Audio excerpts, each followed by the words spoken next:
In 1981, 4 young members of a rising California rock band vanished mid-flight on a private jet. One moment they were on radar, the next gone. For 19 years, their fate was an unsolved enigma, a ghost story whispered among fans and investigators alike. But then a Navy deep-sea expedition dredged up something from the ocean floor, something that would unravel, truth darker than anyone dared imagine. The soft afternoon sun poured through the lace curtains of Helen Hayes' modest home, in Crescent Harbor, weaving delicate shadows across the pages of her book. At 63, Helen had grown accustomed to solitude, her reading glasses perched on her nose as she lost herself in the comfort of a story. This small coastal town in Northern California had been her sanctuary for nearly 2 decades, ever since the day in 1981 when her 20-year-old son, Zane Hayes, lead vocalist for the band Crimson Fireline, vanished without a trace. The sharp ring of the kitchen phone shattered the stillness. Helen sighed, slipping a bookmark between the worn pages before rising from her armchair. Her knees ached with each step across the cool linoleum. "Hello," she said, expecting a telemarketer or a wrong number. "Double quotes, Mrs. Hayes?" The voice was deep, formal. "This is Lieutenant Commander Jackson with the United States Navy. I'm calling in coordination with the Crescent Harbor Police Department regarding your son, Zane Hayes." Helen froze. After nearly 2 decades, she no longer anticipated calls like this. "What is this about?" "Ma'am," the voice said carefully, "we've recovered what we believe to be the private jet your son and his band were on when they disappeared. We need you to come to Port Holston Naval Base." The words struck like a physical blow. Helen gripped the counter, her knuckles white. "I don't have time for sick jokes," she snapped. "My son's been gone 19 years.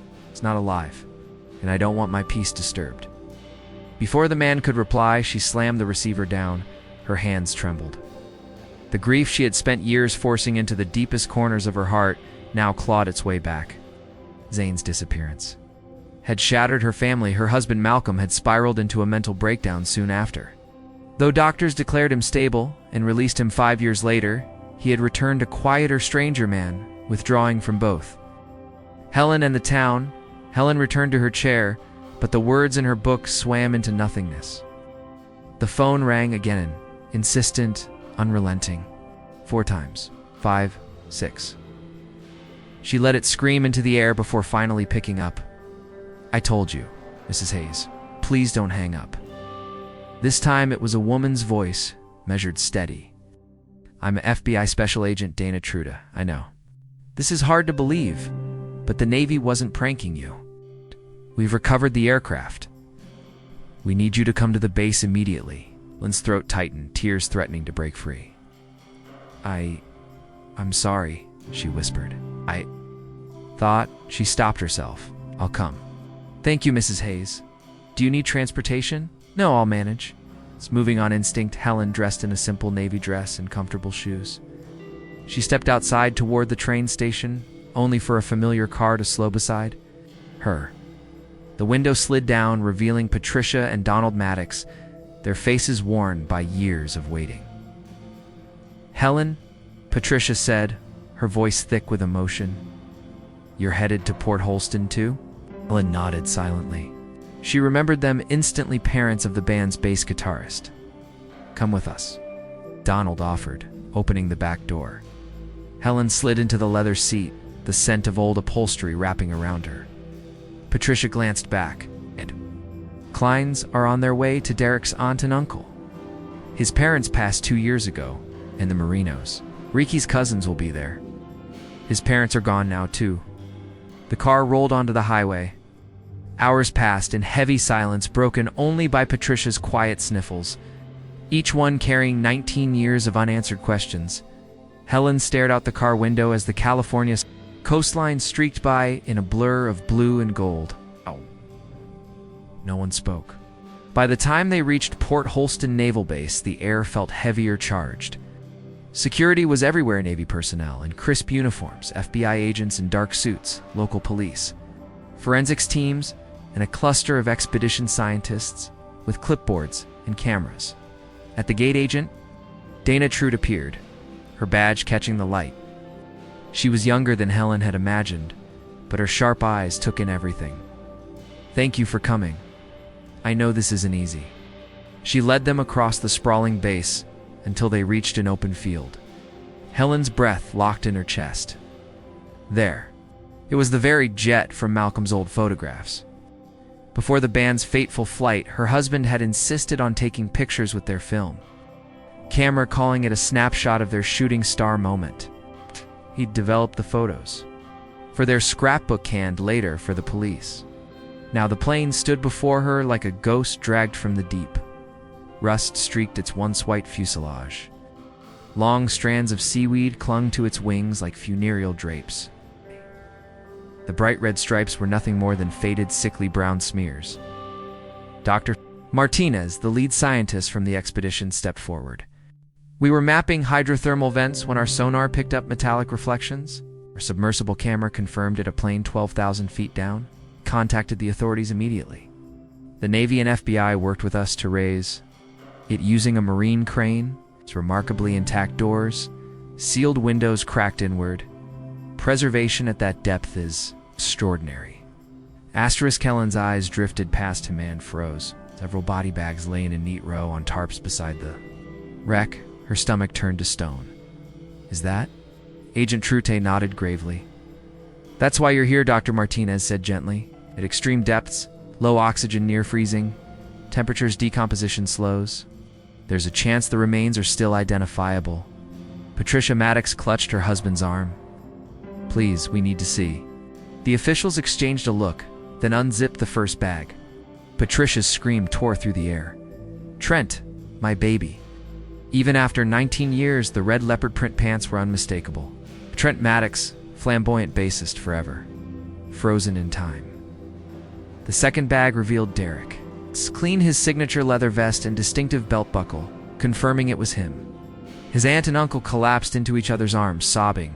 The rest of the bags contained strangers, men none of them recognized. They weren't the pilot, they weren't crew. They wore expensive suits shredded by time, but still suggesting wealth. "The boys were supposed to meet an international record label," Helen murmured. "A distributor, I think.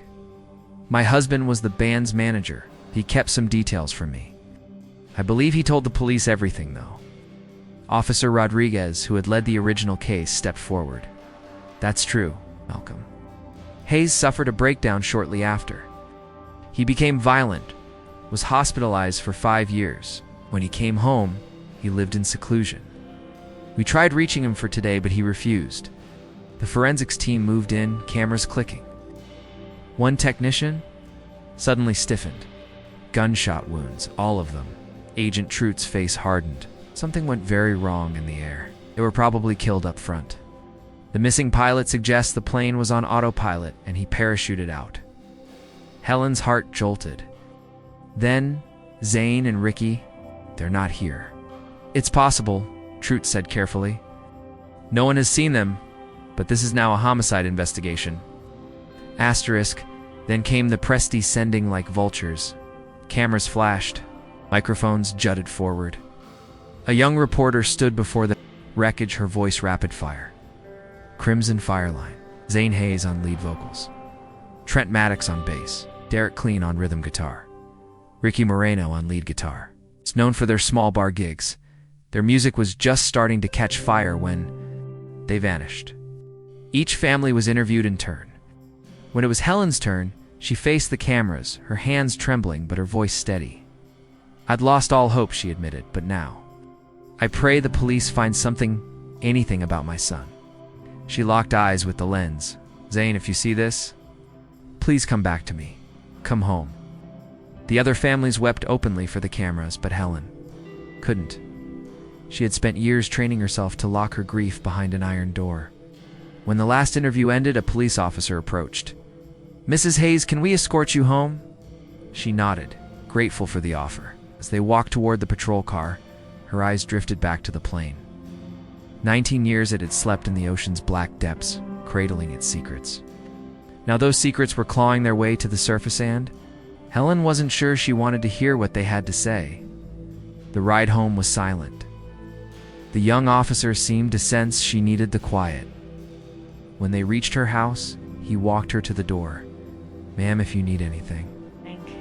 "You," she murmured. Asterisk, she waited until his cruiser disappeared around the corner before closing the door behind her. Leaning against it, she let the weight of the day crush her. The sobs came violently tearing through her chest. 19 years of grief spilling out at last. She slid down to the floor, her navy dress pooling around her, and wept for Zane. For the boys who had died for all the long years of not knowing. When the storm finally eased, though barely 20 minutes had passed, Helen forced herself up, bracing against the wall. Her knees protested, each step toward the small study where her ancient computer sat gathering dust. She switched it on the machine, groaning to life, and navigated to an old Usenet forum she hadn't visited in nearly a decade. Asterisk in the early years. The missing person support group had been her lifeline, a fragile thread keeping her from collapsing entirely. But the endless cycle of hope and disappointment had driven her away. Now, with trembling fingers, she typed, "They found the plane. After 19 years, the Navy pulled it from the ocean. 2 of the boys were inside, shot dead. My Zay wasn't." "There. I don't know what to think." Replies flooded in. Some offered prayers. Others, hardened by years of false leads, cautioned her not to expect too much. One message hit her hardest. "Helen, after 19 years, please protect your heart." She lost track of time in the familiar usernames and shared pain, until a glance at the clock sent her heart racing. Her doctor's appointment was in 45 minutes. The bus ride took 30, and she still wanted to see Malcolm. No matter the years of silence between them, he deserved to know about the plane. Helen grabbed her purse and hurried out, her sensible shoes clicking against the pavement as fast as her aging legs would allow. She reached the bus stop, just in time to see the bus pull away. Wait. She waved frantically, but the driver never saw her. Frustrated, she checked the posted schedule. 40 minutes until the next one. That's when she noticed him. A man standing at the far end of the shelter, mid-50s, faded jacket, worn jeans, watching her. Not casually. Fixed. Measuring. "Nice day," she said, forcing a polite tone, hoping to diffuse the strange tension. The man didn't smile. His eyes were flat cold. "Saw you on the news this morning," he said. "Your son probably thought he'd be dead by now, sinking at the bottom of some trench." Helen recoiled, her voice sharp. "Ow, what is your problem?" Another bus knocked. Hers pulled up. The man boarded without another word, but even as the doors closed, he stared at her through the glass. The bus pulled away, but his gaze lingered in her mind, a shadow she couldn't shake. Some people are just cruel, she told herself, trying to calm the drumbeat of her heart. They couldn't understand the ache of losing family. 30 minutes. To kill. The payphone outside the supermarket was 3 blocks away. The walk might help her clear her head, and she could call Malcolm to tell him the news. The market was busy, shoppers darting in and out. Helen stepped to the payphone, dialing the number by muscle memory. She told Malcolm everything. At first, he refused to acknowledge the discovery, but she pushed gently until he listened. "I'll be there at 3, she promised. "After my appointment?" She hung up and froze. The man from the bus stop was standing directly behind her, silent as a shadow. "What?" he said, as if she had startled him. Helen's breath caught. She didn't answer. She just walked away quickly, the click of her shoes sounding too loud on the pavement. When she risked a glance back, he was at the phone, the receiver pressed to his ear, but his eyes were still on her. This wasn't coincidence. Something was wrong. Very, very wrong. Helen quickened her pace, suddenly aware of just how exposed she was. 63-year-old woman alone on a street that suddenly felt much too empty. The familiar storefronts of Crescent Harbor, once comforting, now seemed like silent onlookers. She needed safety somewhere with people. The supermarket's automatic doors slid open with a hiss, spilling her into a rush of warm air and fluorescent light. The chatter of shoppers, the squeak of cartwheels, the shrill blip of barcode scanners, all of it dulled the pounding in her ears. She spotted a bus stop sign outside the front windows, closer than the one she'd missed earlier. Helen drifted. Deeper inside, the first floor was a sprawl of fruit displays and neatly stacked aisles, a place she had visited countless times over the years. She clung to that familiarity like a lifeline. The escalator ahead hummed its rail cool beneath Her fingers, as she rose toward the second floor, Malcolm's face flickered in her mind. National Geographic magazines had always soothed him. Maybe today they could again. At the top, she stepped into the electronics section, rows of bulky CRT televisions glowing like watchful eyes. And then she froze. Her own face stared back from 20 screens. The broadcast looped, her voice trembling. As she pleaded for her son to come home, grainy footage of the corroded aircraft flashed seawater dripping from its jagged metal skin. The headline blared. 19 years missing, new clues emerge. A woman with a shopping basket stopped beside her. Oh my God, it's you, isn't it? You're the mother. Before Helen could reply, more people gathered. An elderly man touched her shoulder, murmuring condolences. Another said her nephew had loved the band Crimson Fire line.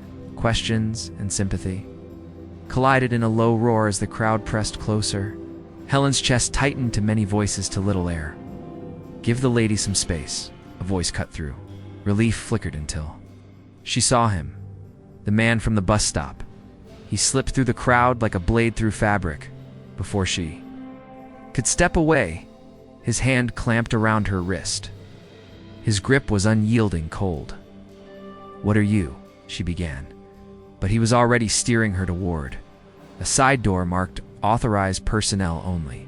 It hung ajar. He shoved it open, pulling her inside. The stairwell swallowed them, dim light concrete walls, the echo of their footsteps. Helen jerked her hand free. Why are you following me? His expression didn't shift. I'm not here to save you. I'm here to deliver a message. He stepped in, forcing her back until the wall chilled her spine. If you talk to anyone about this police, FBI, anyone, it's the end of everything. Something hard jabbed her stomach. She looked down. Black metal. Gun, please, she whispered. If you know where my son is, if he's alive, you talk, he said. Voice a low hiss, and you'll never see him again. Might as well let the ocean take you. The man who sent me isn't generous. Helen's mind spun. How do I know you even know anything about Zane? He tilted his head as if weighing the risk. Then, the lighthouse keeper's daughter waits by the shore, counting stars that fell before. The air left her lungs. Those words and finished lyrics from a song Zane had been writing before he vanished had never left the walls of their home. Ow. Only she had heard them. We know everything. The man continued. Your appointments every 2 weeks. Your Tuesday grocery runs. Your husband in Sunset Hills. We've been watching for years. My son is alive, she breathed. He stepped back, patting the concealed gun. Stay quiet. We'll find you again. But if you slip, if you breathe a word, bad things will happen to you. And to him, he turned and descended the stairs, his footsteps fading until they were gone. Helen sagged against the wall, trembling so hard her knees nearly buckled. Tears blurred the dim light. The door swung open. A young store employee peered in. Ma'am, you shouldn't be in here, are you all right? Do you need me to call someone? She straightened, voice thin, but steady. Oh, I'm fine. Just needed a moment. His expression shifted as recognition set in. You're the lady from the news. I'm so sorry about your son, she nodded, forcing her way past him. The National Geographic for Malcolm was forgotten. All that mattered now was leaving. Down the escalator, her knuckles whitened on the rail. The supermarket doors loomed ahead, impossibly far. Through the glass, her bus was already at the curb. She half ran, half stumbled toward it. The doors shut but reopened when the elderly driver spotted her frantic wave. Take your time, dear, he said warmly. She fumbled for her pass with shaking hands. Thank you. Sliding into a seat in the elderly section, she looked back through the window. No sign of him. But his words clung to her like oil. We've been watching for years. If Zane truly lived. What life had he been forced into? Who was that man?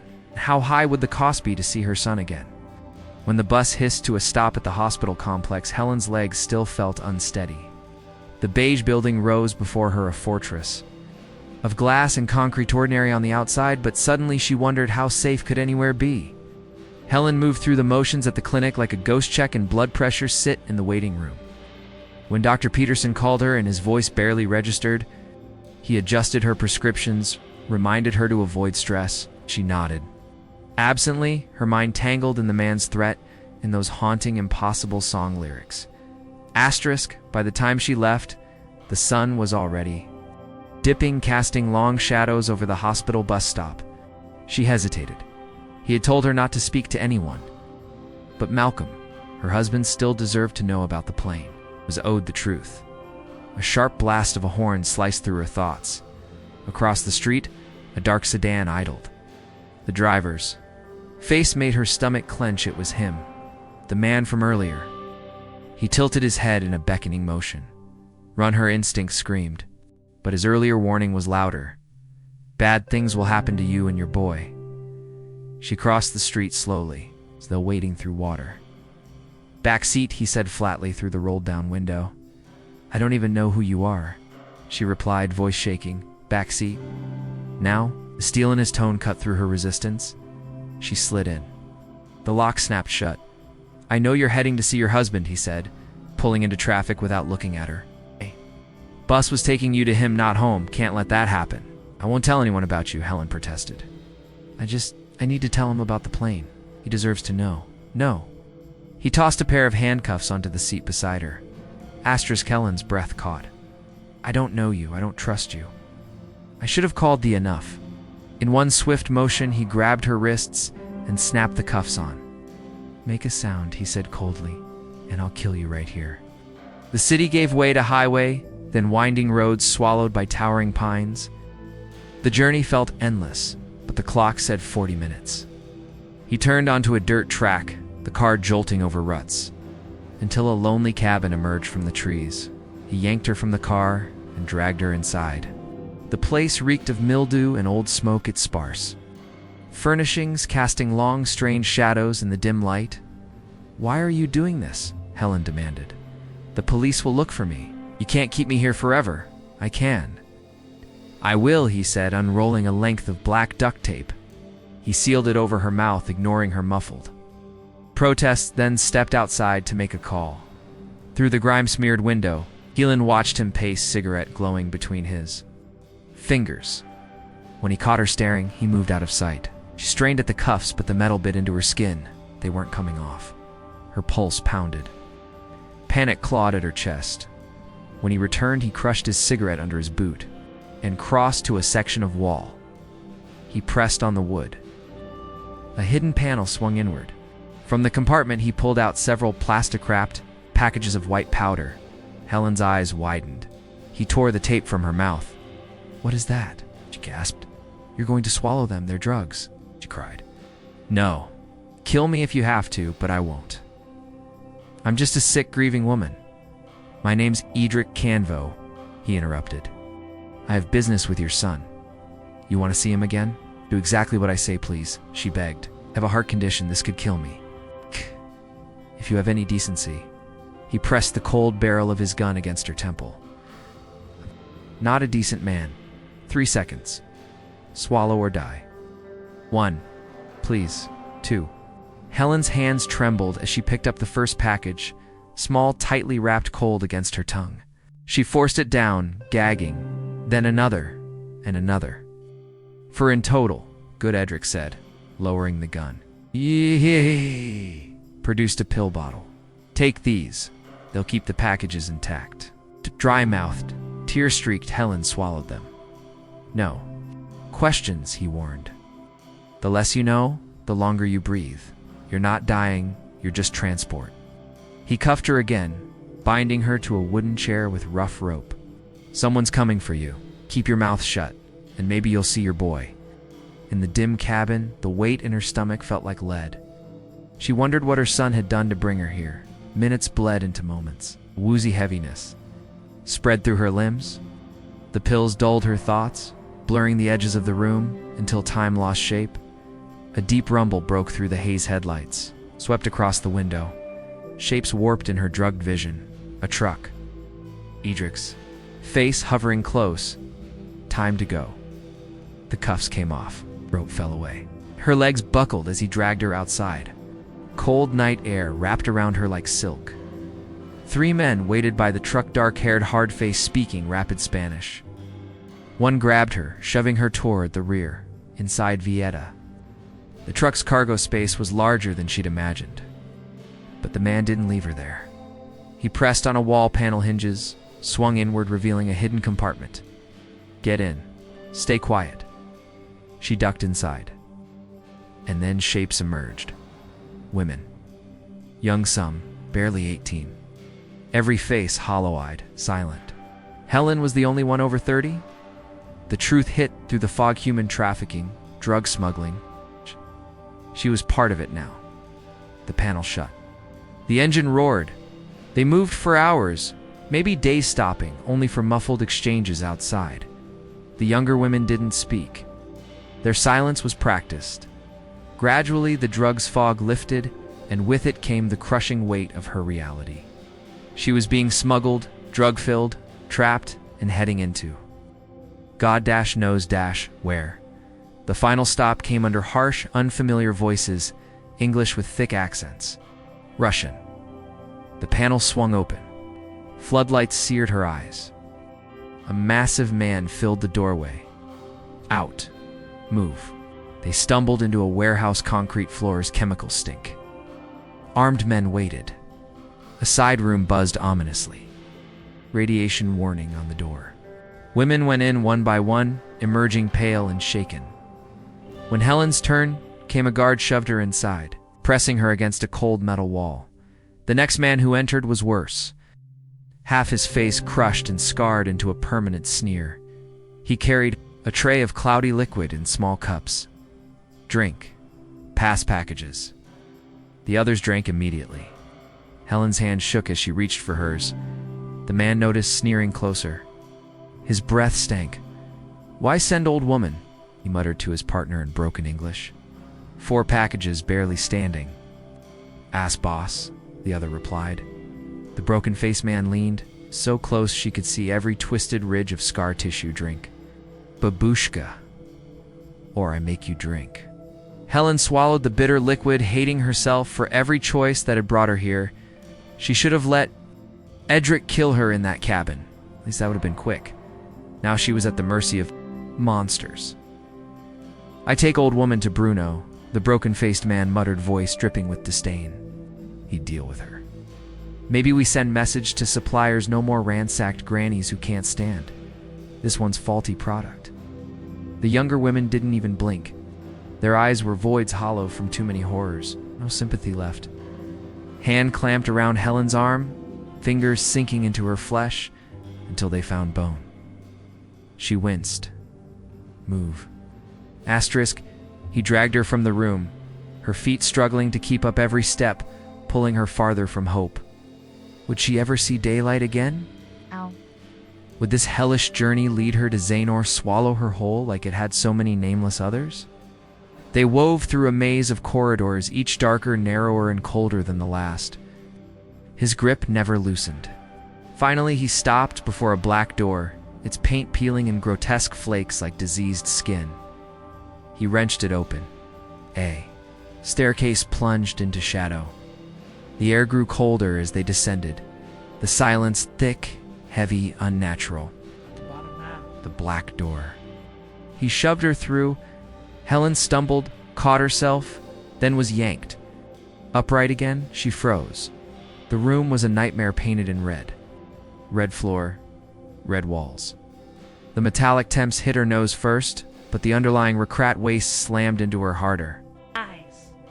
The smell of slaughter, human and otherwise.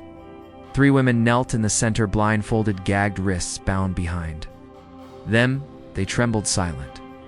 A man stood with his back to them, gun aimed at the first woman's skull.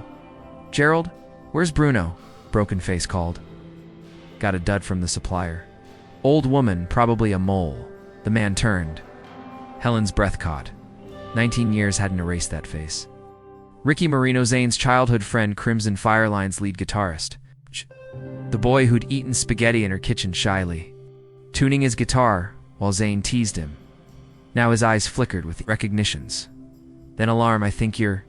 she began. Ricky cut her off with a sharp bark. "Get me gag, blindfold, zip ties." The items appeared in seconds. His hands moved quickly, efficiently, gag first. Then the blindfold. Then the sharp cinch of plastic binding her wrists. Not gentle, not cruel, just practiced. "I'll take her to Bruno," Ricky said flatly. "You finish these three." Pressed the gun into Broken Face's palm. "Duh," I finished the man. Grinned. Ricky's grip on Helen's arm was steadier, almost careful, but no less controlling as he led her toward the door. The first shot cracked behind them before they'd reached the stairs. Then the second. Then the third. 3 women gone and 3 heartbeats. Helen's stomach lurched, but the gag forced her to swallow bile. Tears soaked into the blindfold. Ricky kept moving up the stairs through the black door, down another hallway. His pace was brisk, unshaken. This was routine for him. Her mind reeled. The shy boy who had once blushed at the sight of a girl's smile had become. This dot, they walked in silence. She counted her steps, trying to anchor herself, but the blindfold turned everything into disorienting nothingness. He stopped. The door creaked open. She was guided into a smaller room, quieter, insulated from the warehouse's distant clamor. An office, maybe asterisk, if Ricky was alive here working for them, maybe. Zane was too. Ricky knocked on an inner door. 3 sharp raps paused, then 2 more. Locks turned. The door opened. She was pushed forward. "Sit," Ricky ordered. Helen eased herself into what felt like a leather chair, still blindfolded, wrists bound. The door shut with a solid click, followed by the metallic snick of a lock. Hands touched her face. The gag came off first. She sucked in a lungful of air, sharp and clean compared to the stench downstairs. The zip ties were cut, blood rushing back into her hands in a painful tingle. Cold fingers lifted the blindfold. Her breath caught. Zane knelt before her. 19 years gone, yet there he was, her son. The same long, wavy hair streaked now with premature gray. The same pale-skinned strangers once mistook for albinism. The same full lips, deep-set eyes, older, harder, but still him. Zane. Her voice cracked. "Is it really you?" She glanced toward Ricky, the truth clicking into place. "And you're Ricky." "Edric kept his promise," Zane said quietly. Ricky snorted. "That man's no less evil than Alex O'Caloff." Helen's eyes darted around the office. A desk nameplate read "Manager." Her stomach tightened. "What? You both work for these people?" Asterisk, no time to explain, Zane said urgently. "And no one can know we're related, understand?" Before she could answer, chaos erupted outside, shouts in Russian and English, sharp cracks of gunfire, screams echoing through the corridors. Ricky moved fast, deadbolting the door. Zane yanked open a filing cabinet, pulling out 2 handguns. "There's a phone." Helen spotted it on the desk. "We should call the police. They'll rescue us. We can go home, no mother." His tone was hard, almost unrecognizable. "This is our home now." "What? Edric's men are taking this place?" "He promised to bring us together if I took his side. He'll protect us." Helen stood, reaching for the phone. "It doesn't have to be this way." Zane stepped between her and the desk, blocking her path. His eyes were cold, stripped of the boy she remembered. "You don't understand." Tears blurred her vision. "I didn't wait 19 years to find my son like this. You're not a criminal. You're a victim, a plane crash survivor. Sometimes the line between victim and criminal is razor thin," he said. "We do what it takes to survive." Heavy fists pounded on the door. "Open, Bruno," a thick Russian accent barked. "We got attacked. Alec, gone. We secure office." Zane and Ricky traded a silent glance, unmoving. The pounding intensified, voices shouting in Russian, then gunfire deafeningly close. Silence. The thud of bodies hitting the floor. Different knock. Followed lighter, almost casual. "It's me," a Mexican accented voice. "Edric." Ricky looked to Zane. Zane nodded once. Helen watched her son grip his gun with the ease of long practice. Whatever innocence he'd carried as a boy had been carved away by years of survival in this underworld. Ricky unlocked the door cautiously. "Edric." "Duh." Canvo slipped inside, shutting and bolting it again. Blood flecked his shirt. The acrid tang of gunpowder clung to him. It's done, Edric said, wiping sweat from his brow. I and my men kept our end. This empire is mine now. His eyes locked on Zane. I want your loyalty, both of you. He smiled cold. I dealt with Alec real good in. His office put 3 peanuts in his head. Alec Suloff promised us fame, Edric continued. Said if we ran his drugs and laundered his cash through our tours, he'd make us stars. He kept me here playing manager, while he rolled with girls and counted his money. His gaze gleamed. I'm not Alec. I'll keep the empire running, but I'll make you a real band again. Give you the fame you deserve. Forget the drugs, just funnel the dirty money. That's your part of the bargain. As we discussed, Ricky said, stepping forward, you didn't bring my parents. They're dead, Edric said bluntly. Years ago, but I kept my word to Zane. I brought Helen. Ricky's jaw tightened. I didn't like what you did to my mother, using her as a mule, making her swallow packages. What the hell were you thinking? Your mother was about to visit your father, Edric snapped. What did you expect me to do? If she'd told him anything Alec would have known within the hour? Our whole plan gone. His eyes cut to Helen, voice sharp enough to draw blood. And if I hadn't made her swallow those packages, she wouldn't be here in your office. She'd be ash in an incinerator. His gaze lingered on her, then shifted to Zane. She was stubborn. Reminds me of someone else I know. He narrowed his eyes. I'm guessing none of you know the police pulled the jet from the ocean this morning. They did? Ricky blurted. We haven't heard anything in here. Helen's voice trembled. I saw it. The Navy recovered it.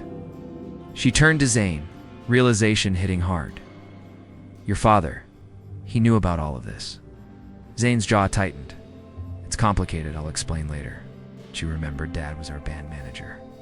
His gaze flicked to Edric's hand hovering near his gun. I'll keep my promise. I'll do my part. Edric extended his hand. Zane took it, gripped, firm eyes colder than winter steel. I'm sorry, Mom, Zane said quietly. Way. We're together. We're safe. Helen staggered back, clutching her mouth as betrayal carved its way through her chest. All these years, she'd believed Malcolm had drowned in grief. But no, his stay in the mental facility had been a calculated vanishing act. Released, he'd slipped back into their lives, shadows dodging the law. Her husband, the architect of this hell. And now her son was slipping to the same side. The men shifted to business body disposal cleaning crews, which of Alec's loyalists to keep, which to erase. Murder discussed as casually as grocery lists. Helen's eyes found the phone on the desk. Agent Dana Trute's number burned in her mind. While the others plotted, she moved slow and silent, closing her fingers around the receiver. She dialed. No. Edric's voice cracked like a whip as he drew his gun. Zane lunged, grabbing for the phone. Anna! Mother, don't. But Helen clung on. The line clicked. FBI. Agent Trude. Edric's finger tightened on the trigger. The world slowed. Ricky dove for Edric. A gunshot thundered. Zane threw himself between his mother and the bullet. The impact spun him, blood blooming. Across his chest, he collapsed into Helen's arms. Help, and screamed into the phone. Help us! Ricky slammed into Edric, sending the gun skittering. In one motion, Ricky scooped it up and fired 1, 2, 3, 4, 5 precise shots. Edric jerked and crumpled, lifeless. Ricky yanked the phone from Helen's trembling hand. This is Ricky Moreno, Crimson Fireline. Zane Hayes is here, his mother Helen. Zane's been shot. Alex Sokolov's dead, but Edric's men are still inside. Send tactical now. Units inbound. True, replied. Barricade yourselves. Ricky hung up and shoved a filing cabinet against the door. Helen pressed her hands against Zane's wound, blood seeping hot and fast between her fingers. Stay with me, she begged. Please, baby. Zane's eyes fluttered, breath ragged. His shirt was soaked through the floor, slick beneath them. Outside, sirens wailed, dozens, maybe more. The warehouse erupted in gunfire as tactical teams closed in. Helen held her son, tighter, praying harder than she ever had, begging God not to take him, not like this. The gunfire outside swelled, rattling the warehouse walls, then ebbed into an eerie silence. Minutes crawled by, each one stretching into eternity. Finally, a voice boomed through the barricaded door. FBI tactical team? The building is secure. Ricky shoved the filing cabinet aside and turned the lock. The door burst open as black-clad. Officers flooded in, rifles sweeping the room. Medics, we've got a bleeder. One of them shouted, spotting Zane's crumpled form. Did you check the underground red room? Ricky asked urgently. All clear, an officer confirmed. Incinerators empty. Facilities secure. Paramedics rushed forward with stretchers, working around Helen to reach Zane. One team began cutting away his shirt hands, moving with controlled speed while another crouched over Edric. He's gone, the medic said flatly. Multiple GSWs to the head and torso. Massive blood loss. Tactical officer eyed Ricky, who fired. I did, Ricky said without hesitation. He was going to kill us. They slid Zane onto the stretcher, Helen stumbling after them, her blood-soaked hands trembling violently. The route out of the warehouse was a gauntlet of death bodies under white sheets yellow. Evidence markers scattered like confetti, cameras flashing as FBI agents documented every inch. 19 years. 19 years searching for her son. Here he was, broken, bleeding, and barely clinging to life. Asterisk, outside the night was a carnival of chaos. Ambulances, police cruisers, black FBI. Vans jammed into the lot, their flashing lights painting the asphalt in wild strobing red and blue. Paramedics loaded Zane into one ambulance while in grim contrast Edric zipped. Body bag disappeared into another. Helen's eyes caught movement agent Dana Truda, stepping from a black SUV, her face tight with urgency. The FBI field office must have been farther away than the tactical staging ground. Mrs. Hayes. A paramedic called, voice sharp. Need to leave. Every second matters. Dana jogged up. Go. I'll meet you at the hospital. We'll take Ricky's statement here. Helen glanced at Ricky standing with officers, cuffed, but sagging with exhaustion. I'll see you later, Ricky. Do the right thing, he promised, voice thick. I swear. Thank you, she whispered, before climbing into the ambulance. The door slammed. The siren wailed. Streets blurred past as a paramedic hovered over Zane, adjusting IVs, checking vitals, murmuring to another medic about blood pressure. Helen gripped the bench, staring at her son's pale, slack face, willing him to fight. At the hospital, the chaos shifted to fluorescent-lit precision. Zane vanished into the ER. Edric's body rolled to the morgue. Flynn was steered toward. Waiting area, the hum of medical machinery and distant voices pressing in, Dr. Peterson's warnings about stress rang in her ears. She forced slow, measured breaths. She had to stay upright. She had to be strong for Zane. Then a sharp cramp twisted her gut. The drugs, the packages. She flagged down a nurse. I swallowed drug packages, she said quickly. I need to. Pass them now. The nurse's eyes widened. Come with me. Immediately, in a small, sterile room, gloves snapped on. Supplies, bedpan, evidence bags, forceps were lined up like surgical instruments. We have to retrieve them carefully, the nurse explained. If they rupture, Helen was positioned over the bedpan, the nurse close by, hands ready. One by one, her body expelled the packages. Each was plucked free with forceps inspected, sealed into an evidence bag. The process was humiliating, but there was no other way. For packages all intact, the nurse documented. Helen was admitted for observation. She told the team about her early-stage congestive heart failure. They ran EKGs, drew blood, monitored her vitals. The strain had taxed her heart, but she was holding steady. Hours later, Dana, Trude appeared in her doorway, partner at her side. Asterisk, the doctors briefed us, Dana said softly. Edric Convome, massive blood loss, multiple gunshot wounds. At the scene, she hesitated.